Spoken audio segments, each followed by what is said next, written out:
the Platonists and Neoplatonists believed firmly that the mind had an appetite, that it had to be fed, and that minds that are not fed get sick, wither up, and sometimes actually die. The mind has to be fed, and its food it must be appropriate to the needs of the instrument itself. The mind lives on ideas, and it is provided for us in order that we may be able to solve problems, expand ideas, find various new outlets for creativity, and also to settle down to the gentle process of self-analysis for the redemption of our own natures. The mind is important. Some people do not believe in it at all. But most who are thoughtful realize that nature has never given us a faculty that we did not need. Now, what is the mind fed these days? Well, it is fed some news, which is more or less imaginary and highly commercialized and under political supervision. It is fed a variety of entertainments, most of which are not very entertaining as far as I'm concerned. It has a wonderful opportunity to enjoy sports. Well, sports are enjoyable. Many people like them. So the bleachers are usually well filled. Then there are other activities. We have people who like good music, which is feeding not only the mind but the emotions. But we must admit that the mind has a job. It cannot sit back and simply luxuriate. It is not something that we support for no good reason. Now, man is a few days in this world. If he lasts 80, 90 years, he's done very well. But during this period of time, he has faculties to develop, experiences to accumulate and interpret, and new ideas to generate within himself. He has a job from the day he is born, because nature's primary intention is that he should leave this world a little better than he came into it. In order to make use of the faculties with which we are endowed, we have to consider the type of nutrition that we demand for them. It is true that we can listen and read and instruct ourselves on good literature. We can attend courses. We can study arts and sciences. These things we can do. But this is only the providing of the raw material. Each of us must build the house for himself. We have to take the knowledge that is circulating, assimilate it, understand it, and apply it to our own needs. If we would be more thoughtful in meeting our own needs, we would live a little longer at least and be happier while we're here. How are we going to go about this problem of nourishing the mind? Well, the Greeks would tell us, and mostly also Oriental peoples, that the first thing you have to do to keep a body healthy is keep it clean. And that's the same with the mind. In order to have a healthy mind, we must have a clean mind. We must have a mind that appreciates good things and naturally turns away from that which is defiling of its nature. So we have to clean out of the mind that which is likely to prove detrimental. We have to clean out of it things that are not worthy of the mind or of the human being who owns the mind. We have to keep our thinking upon a constructive, idealistic, and creative level. The mind must be used, and it must be used well. To use the mind is to strengthen it. To abuse it is to destroy it. So the use of the mind means that actually we should think every day. We should learn something every day. And the incidents that occur to us should be given mental consideration. The mind must be busy acquiring and using knowledge. We are surrounded by a universe of knowledge, and we have within ourselves an instrument to do something with that knowledge. Like a carpenter working with his tools, we want to know how to use the mind to improve the total life.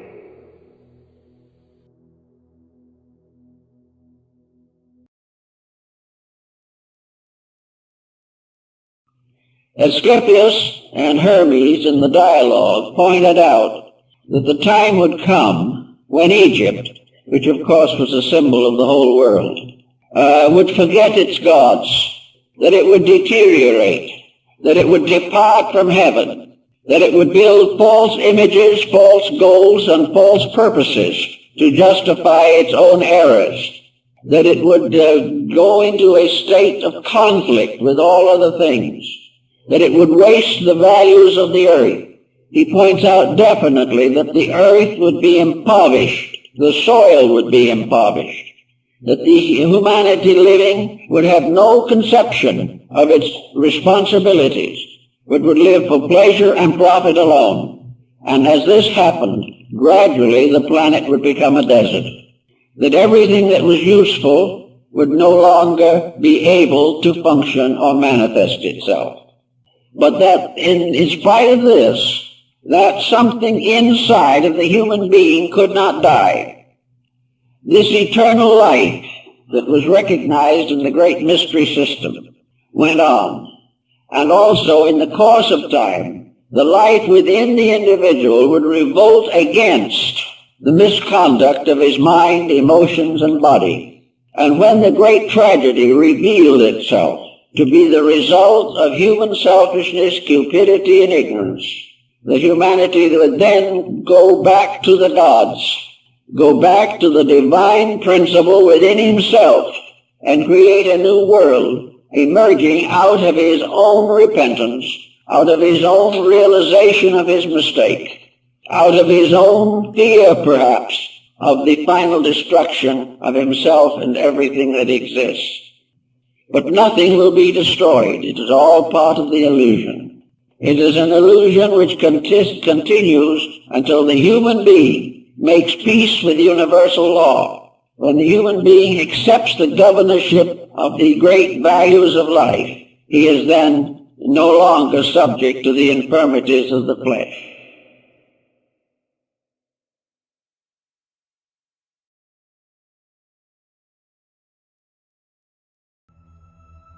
In Hinduism and Buddhism, all life ultimately reunites itself with some form of an overlife. In Hinduism, it is Atman. Atman is the eternal soul, or eternal self. Buddhism, not recognizing Atman, posits instead the complete suspension of all conditions in nirvana.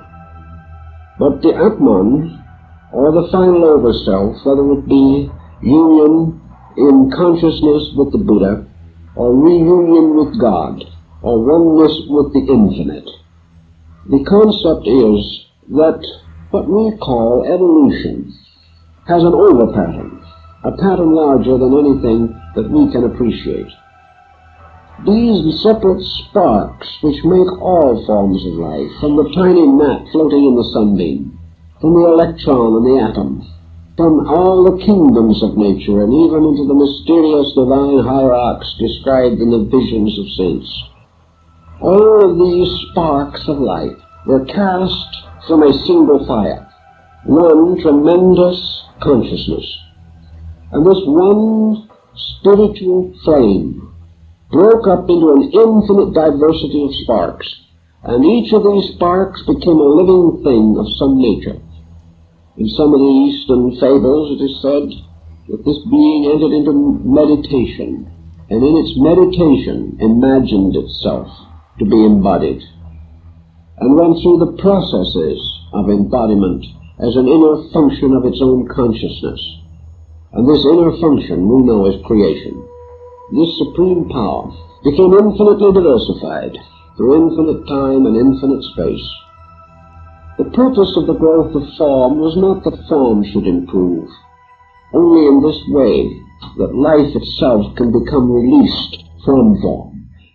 Evolution is an escaping of life from the inadequacy of form by creating better forms. These sparks reunite They do not fade away because they were never mortal. And when the last of these little sparks has been freed from matter, Atman awakes from its sleep. At that moment, Atman is free. The God which created the world by entering into it and sustaining it with his own existence has been liberated. The evolution of man is the resurrection of God.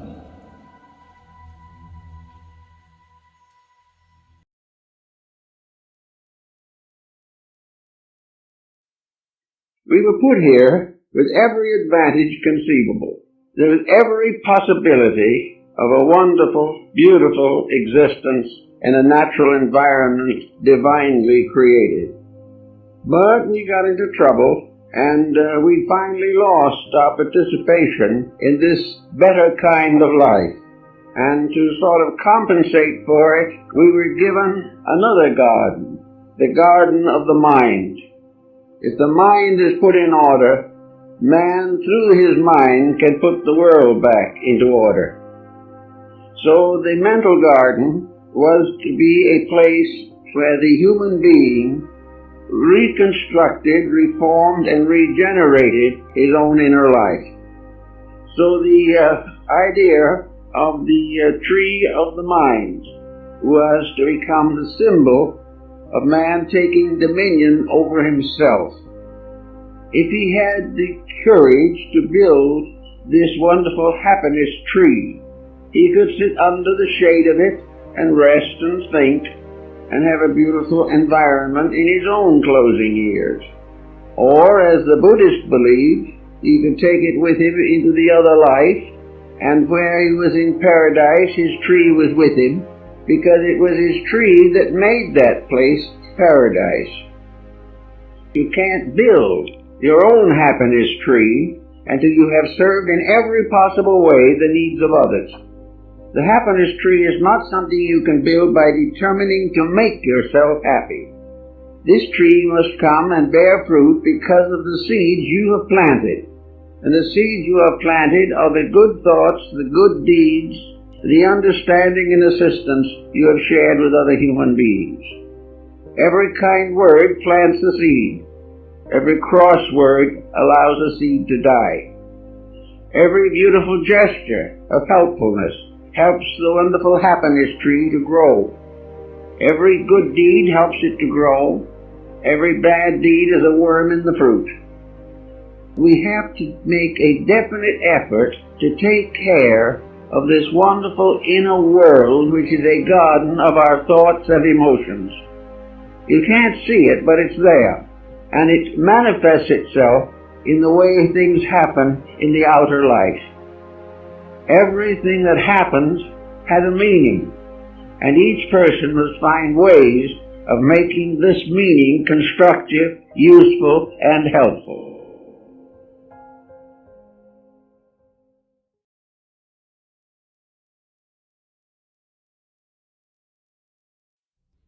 We know that life here begins with pain, begins with trouble, that it only lasts for a certain length of time, and then in one way or another we depart. But there are a lot of things to think about in this. Why is this world, which was given to us according to Scripture as a garden, why did it get to be so troubled? Why is this planet, presumably was invented, devised, or created for the purpose of allowing or enabling human souls to grow? Why has it been in trouble since the very beginning? Why has this growth consisted principally of war and crime? Why does everyone who comes into this world apparently come into a sphere of sickness, disease, sorrow, and death? Is this part of a plan, or is this something that shouldn't be but got to be from other causes? Let us assume for a moment that the person living in this world is living in a highly conditioned condition, which he has probably in one way or another caused for himself. Is this due to the fact that such was nature's intent?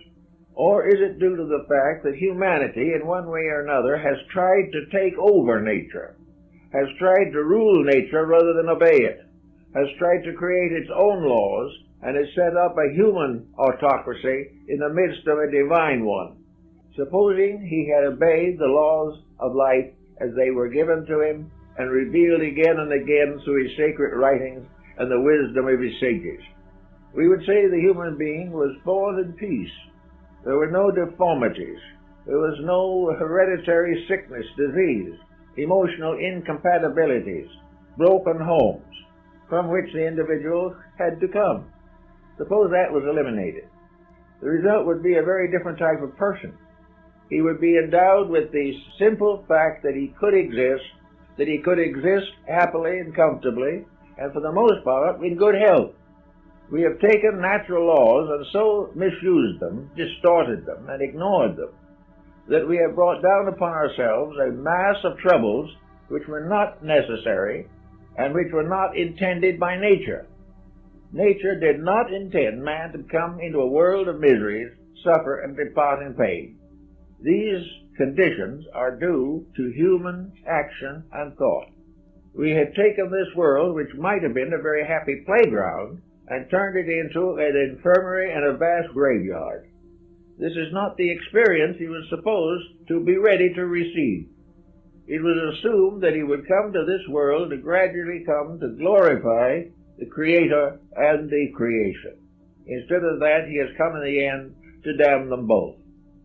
So we have here a false beginning. And with a false beginning, we also have to go back a ways.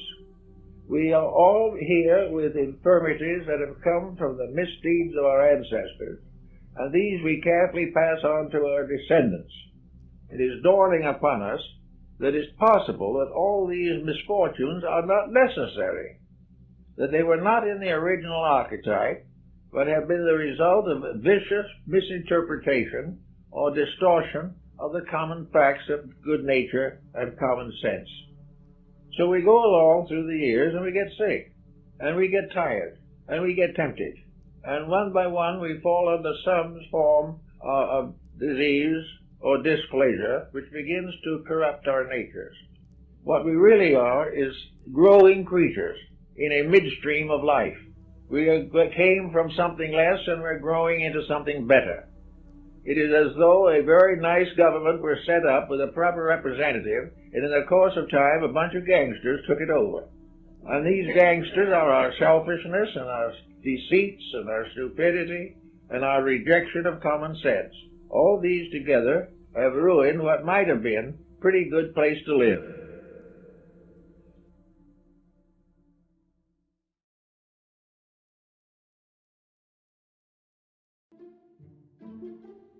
Santa Claus represents a spirit of generosity in ourselves. What is the greatest joy that we can bestow upon another person? The answer probably is happiness. Happiness has nothing to do with what you have. It has to do with what you are.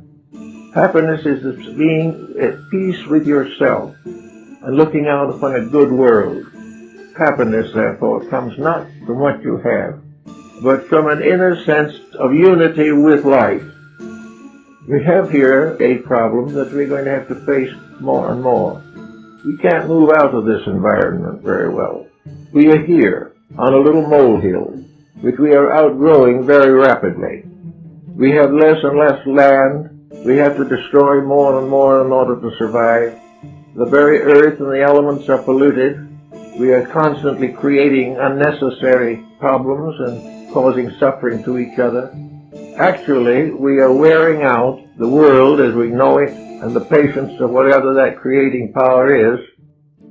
In the meantime, however, we get ourselves into a lot of trouble. And we are watching, and we are not doing a thing about it.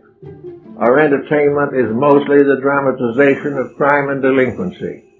Our literature is largely commercialized to the point that truth is sacrificed to saleability. Practically everything we have is compromised, developed and directed for profit. There isn't enough clear air. There isn't enough clear earth. There is not enough clear water. All these things must be conserved instead of wasted. We must overcome our own selfishness and self-interest. We want everyone to economize except ourselves. We want to continue to do as we please, waste as we please. All this is something that around this season of the year we should give a little thought to. The actual problem is to learn to respect one another, to learn the hope, faith, and love are the only solutions to the human dilemma. There is no way in which we can continue to be self-centered without becoming ultimately self-destructive. It would be a good plan to sit down very carefully and look yourself over and look inside. See just what's in there. See what you might consider to be your greatest virtue. Go through these different things and weed out the attics and basements. Get rid of all these things that prevent the individual from growing and becoming better, and in this way helping to build a better world for everyone. The world's happiness is vested in each individual citizen. We want all the fun and none of the work. We want to avoid and evade the responsibilities and obligations of maturity. And what happens? The trouble sets in. And little by little, we find our own personal security swept away because of the collective destruction. We have an excellent reputation for destroying our benefactors. Most of our great teachers have been persecuted. Many of them have been executed. And many others have been simply ignored or ridiculed. We have very little gratitude for anyone or anything that invites us to grow. We do not want to grow by effort. We want to grow by miracle. There is no trick by means of which you can escape the normal responsibilities of life. It has to be inspired by a devout and honest effort to grow. You cannot buy perfection. You must earn it.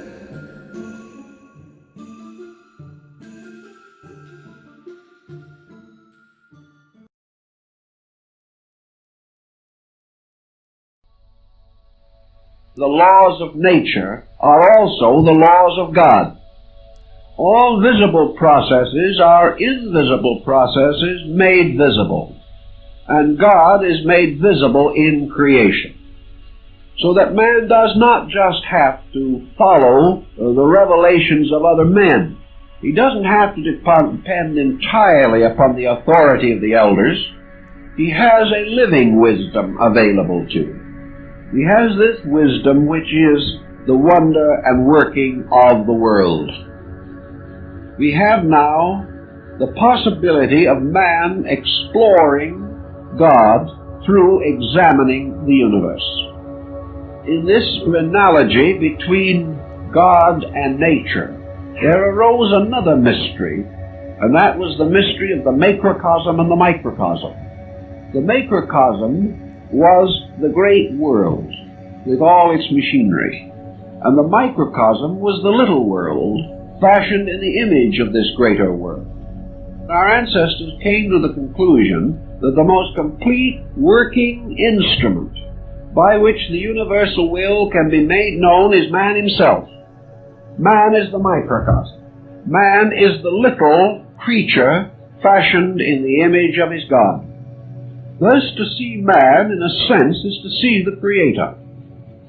To examine from the outer part to the inner part of man is, therefore, to become aware of the law, of the divine purpose, and of the eternal wisdom. The nature of man himself was like the nature of the law. Therefore, man, to a measure, is not only an embodiment of nature, but he is embodiment of the scriptures, of the sacred writings, and all of the mysterious laws by which the universe is maintained. The universe was generated as man is generated. The universe has its prenatal epoch as man does. The universe lives and grows like a man. It becomes aged, feeble, and ceases like a man. The universe, then, is patterned from a contemplation of the processes taking place in the biology and physiology of human life. Through the exploration of man, the study of all of his parts and members, man might come gradually to understand the universal principle for which he stands. Through the understanding of nature, man can understand the universal plan of which nature is an expression. Man can come to understand the Creator through his creation. The mystic says it is perfectly natural that man should want to know his own source. In searching for his Creator, therefore, he is only following the ancient admonition, "Man, know thyself." And it dawned gradually upon his consciousness that he could never know himself without knowing his God. There had to be a direct knowing. There must be some way in which each individual could tune into his own need. There's only one possible answer to this mystery, namely that what man needs must be immediately available in himself.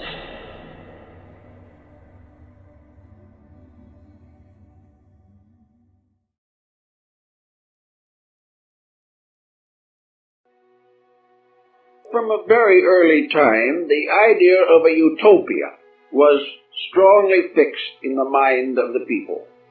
Plotinus approached the emperor of Rome and asked the emperor to give him a place for a city of the wise. There was an old deserted community on the Campagna of Rome, and here he said if they would give him this, he would build a city of wisdom. And the emperor was very much in favor of the idea.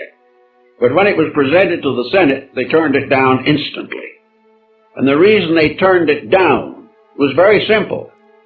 They said very, very definitely, if this city succeeds and wisdom and integrity rules, that's the end for us.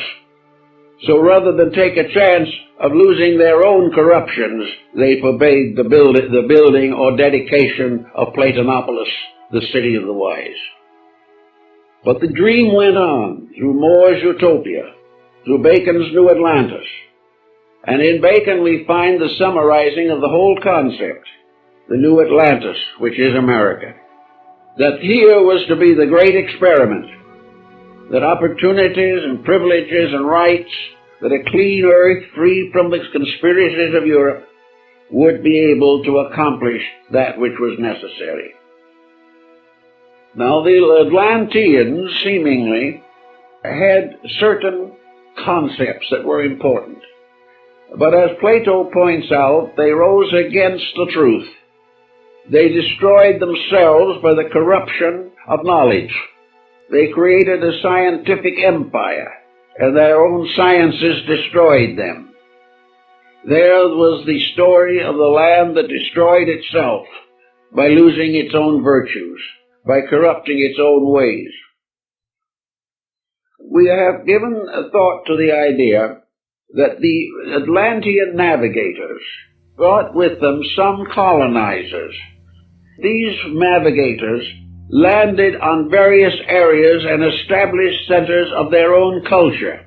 Every nation of importance has the same origin legends, identical in every respect, that in great time past, ships, dragons, boats, mysterious flying monsters came out of the sea, and from these came forth founders and creators of nations. And they came ashore, and they set up various colonies. In the case of the Aztec Maya complex, we are told that out of the sea came a raft of serpents, and on this raft was a mysterious elder, Quetzalcoatl, the feathered serpent. He wore long robes and a great feathered bonnet, and on his robes were crosses, and he carried a crozier in his hand. And he came ashore, and he taught the people. He gave them instructions in agriculture. He taught them medicine and art. He taught them the laws by which they could build a permanent culture. He gave them a written language, and he also gave them the rules of architecture, husbandry, and all of the learned cultures, including music, poetry, and literature. And having established a firm government, he then went back into the sea, and before he left, he turned to the people and said, "Take care of the things I have given you, and I will come back and rule over you again." But he never came back. On the other side of the world, in Chaldea and Babylonia, there rose out of the sea a mysterious being, Oannes the fishman. This man came from somewhere beyond the oceans, and he walked upon the land, and he had a body of a human being and the head of a fish. I might remind you that the bishop's mitre is the head of a fish.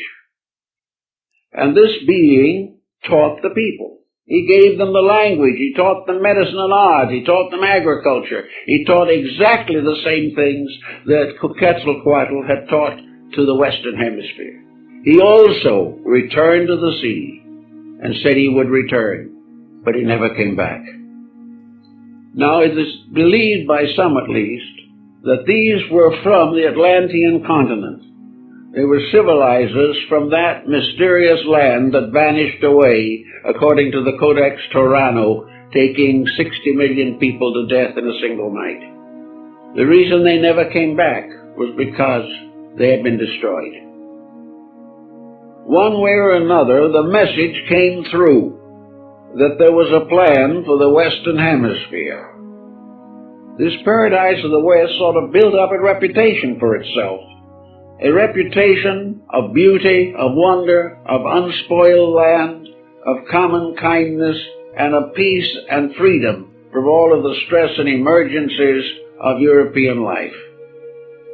And now, as the result of so many of these older plans, we have come to our present emergency. An emergency in which a people, educated, cultured, skillful, a people basically of good intention, have managed to bind themselves into a turmoil. But in this moment or this time of stress and trial, it is very important that there must be, a growing and enlarging realization of the essential purpose for which this nation was founded. America is not a country. America is an assignment of destiny. Little by little, this country is beginning to take on the measure of its own destiny. Insecurity is causing us to restore the inner values of our lives.